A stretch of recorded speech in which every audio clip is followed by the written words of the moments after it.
Hello friends, आज हम पढ़ने वाले हैं इतिहास। इतिहास का मतलब होता है बीती घटनाओं के बारे में पढ़ना।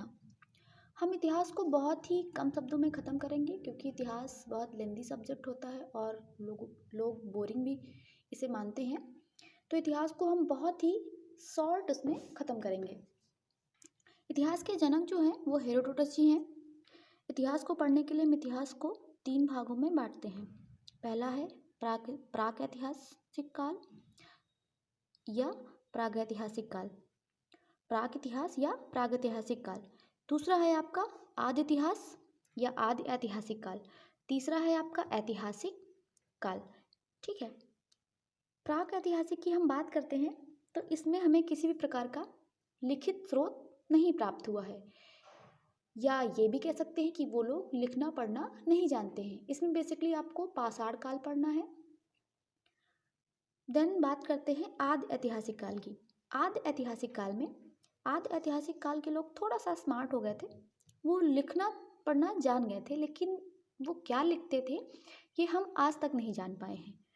मीन्स उनके जो लिखित स्रोत प्राप्त हुए हैं वो आज तक पढ़े नहीं जा सके हैं।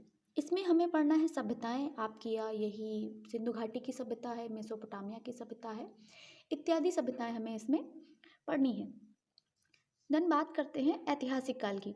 ऐतिहासिक काल के जो स्रोत प्राप्त हुए हैं ये लिखे हुए स्रोत भी प्राप्त हुए हैं और इन्हें पढ़ा भी बड़ी आसानी से गया है। ऐतिहासिक काल को पढ़ने के लिए हम इसे 3 भागों में बांटते हैं: प्राचीन इतिहास, मध्यकालीन इतिहास और आधुनिक इतिहास। प्राचीन इतिहास का नाम सुनते ही आप लोगों को राजा महाराजाओं की कहानियाँ याद आने लगती हैं। यहाँ पर हम पढ़ेंगे 16 महाजनपद, फिर उनमें कौन से वंश आए, कितने करके क्या क्या वंश आते गए, इनके बारे में हमें इसमें डिटेल में हमें पढ़ना है।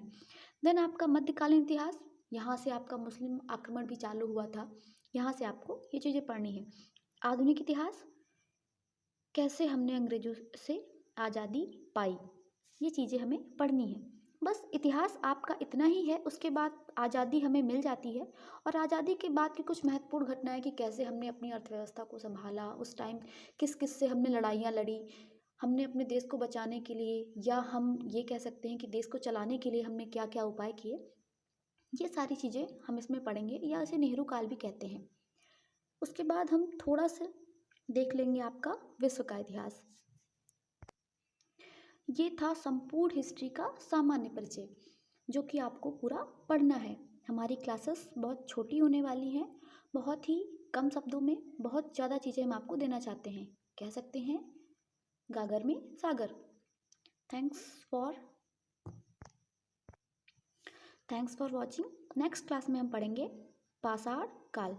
पाषाण काल भी कि बहुत ही लेंदी क्लास नहीं होगी, वो भी बहुत छोटी सी क्लास होगी, जिसमें से आप जो स्टूडेंट्स नया सिलेबस स्टार्ट करना चाहते हैं वो भी पढ़ सकते हैं, और जो अपना फास्ट रिवीजन करना चाहते हैं वो भी इस क्लास से पढ़ सकते हैं, ताकि उनका ज़्यादा से ज़्यादा टाइम वेस्ट ना हो। Thank you.